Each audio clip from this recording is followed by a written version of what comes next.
بسم اللہ الرحمن الرحیم۔ قرب قیامت کی 10 بڑی علامات میں سے ایک علامت دجال کا ظاہر ہونا بھی ہے۔ دجال کا فتنہ تاریخ انسانی کی ابتدا سے لے کر انتہا تک کے تمام فتنوں سے بڑا اور خطرناک فتنہ ہے، جس کی بڑائی اور شدت کا اندازہ اس بات سے بھی لگایا جا سکتا ہے کہ ہر نبی نے اپنی قوم کو دجال کے فتنے سے ڈرایا ہے۔ حضور صلی اللہ علیہ وآلہ وسلم نے فرمایا، اس سے بڑا فتنہ نہ تو آیا ہے اور نہ ہی آئے گا جو اس زمین پر رہنے والے اہل ایمان کے لیے کسی بڑے امتحان سے کم نہ ہوگا۔ عورتیں دجال کے فتنے کا بڑا نشانہ بنیں گی۔ دجال سے ہم بستری کرنے والی عورتیں کون ہوں گی اور ان کی پہچان کیسے کی جا سکے گی، یہ جاننے کے لیے ویڈیو کو آخر تک دیکھیے۔ آئیں دوستو، پہلے ہم آپ کو احادیث کی روشنی میں دجال کے بارے میں بتاتے چلیں۔ دجال کا معنی ہے بہت زیادہ جھوٹا شخص، کیونکہ دجال میں حق کے ساتھ باطل کو ملا کر جھوٹ بولے گا، اس لیے اسے دجال کہا جاتا ہے۔ یہ اولاً خود کو مسلمان ظاہر کرے گا اور لوگوں کو بلائی کی طرف بلائے گا، لیکن پھر نبوت کا اور آخرکار خدا ہونے کا دعویٰ کرے گا، نعوذ باللہ۔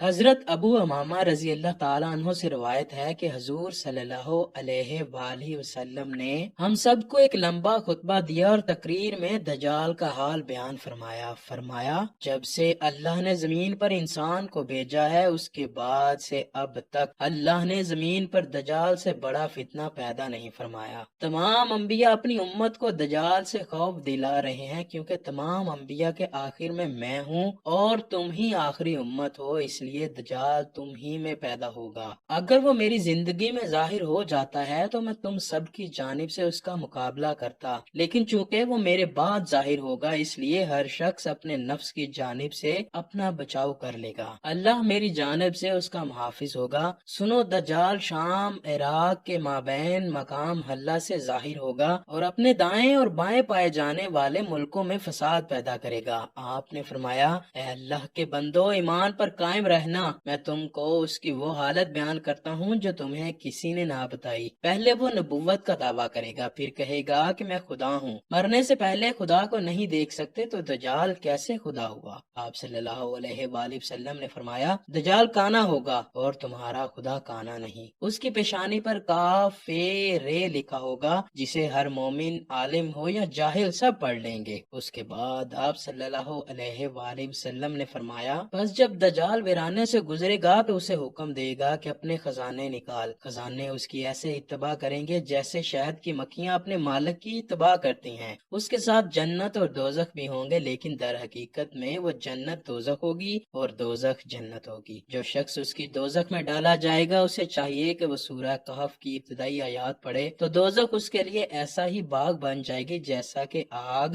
ابراہیم علیہ السلام پر گلزار ہوئی۔ روایات کے مطابق اس کا ایک فتنہ یہ بھی ہوگا کہ وہ ایک شخص کو مار کر، چیر کر 2 ٹکڑوں میں کر دے گا اور پھر کہے گا، دیکھو اب میں اس بندے کو ملاتا ہوں، تو کیا اس کے بعد تم لوگ کسی اور کو خدا مانو گے؟ اللہ اس دجال کا فتنہ پورا کرنے کے لیے اس شخص کو دوبارہ زندہ کر دے گا۔ پھر دجال اس سے پوچھے گا، تیرا رب کون ہے؟ وہ شخص کہے گا کہ میرا رب اللہ ہے اور تو خدا کا دشمن دجال ہے۔ خدا کی قسم، اب تو مجھے تیرے دجال ہونے کا یقین ہو گیا۔ دجال کا ایک فتنہ یہ بھی ہوگا کہ دجال آسمان کو حکم دے گا تو وہ بارش برسائے گا، زمین کو حکم دے گا تو زمین سبزہ اگائے گی۔ اس دن جانور خوب موٹے ہوں گے اور ان کے تھن دودھ سے لبریز ہوں گے۔ سوائے مکہ اور مدینہ کے کوئی خطہ ایسا نہ ہوگا جہاں دجال نہ پہنچا ہوگا۔ مکہ اور مدینہ میں داخل ہونے کی کوشش پر فرشتے اسے ننگی تلواروں سے روکیں گے۔ جہاں تک تعلق اس بات کا ہے کہ عورتیں دجال کے فتنے کا سب سے زیادہ شکار ہوں گی، تو آپ کو بتاتے چلیں کہ دجال قوم یہود میں سے ہوگا، جس کی پیروکار عورتیں اور یہودی ہی ہوں گے، جس سے معلوم ہوتا ہے کہ دجالی فتنے کا شکار زیادہ تر عورتیں ہی ہوں گی۔ ایک روایت میں آتا ہے کہ کٹر یہودی عورتیں دجال سے ناجائز تعلقات بنانے کی بھی کوشش کریں گی اور اس کے کڑیل جسم کو اپنانے کے لیے ان یہودی عورتوں میں جنگ چھڑ جائے گی، اور یہ عورتیں دجال کو اپنی طرف مائل کرنے کے لیے طرح طرح کے ہتھ کنڈے اپنائیں گی۔ ہوگی۔ مختلف احادیث میں دجال کا حلیہ بتایا گیا ہے۔ ان تمام کو سامنے رکھنے سے دجال کا جو حلیہ سامنے آتا ہے وہ یہ ہے کہ دجال ایک جوان مرد ہوگا،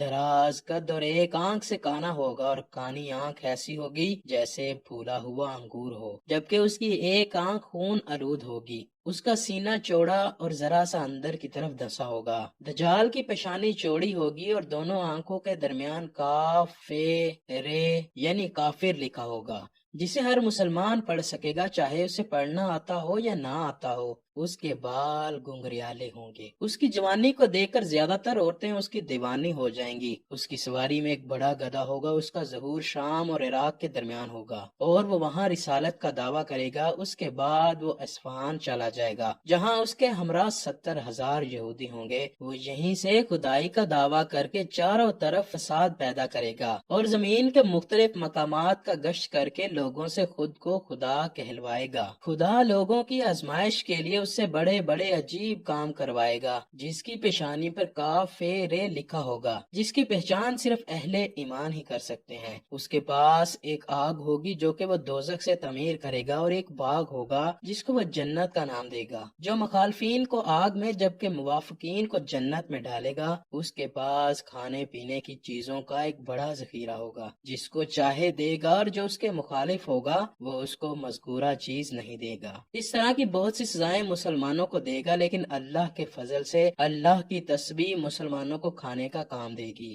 روایات میں بتایا گیا ہے کہ دجال کے ظہور سے 2 سال قبل قحط رہ چکا ہوگا، اور تیسرے سال دوران قحط ہی اس کا ظہور ہوگا۔ زمین میں دفن خزانے اس کے حکم سے اس کے ہو جائیں گے۔ وہ بعض آدمیوں سے کہے گا کہ میں تمہارے ماں باپ کو زندہ کر سکتا ہوں، اس لیے تم میری قدرت دیکھ کر میری خدائی کا یقین کر لو۔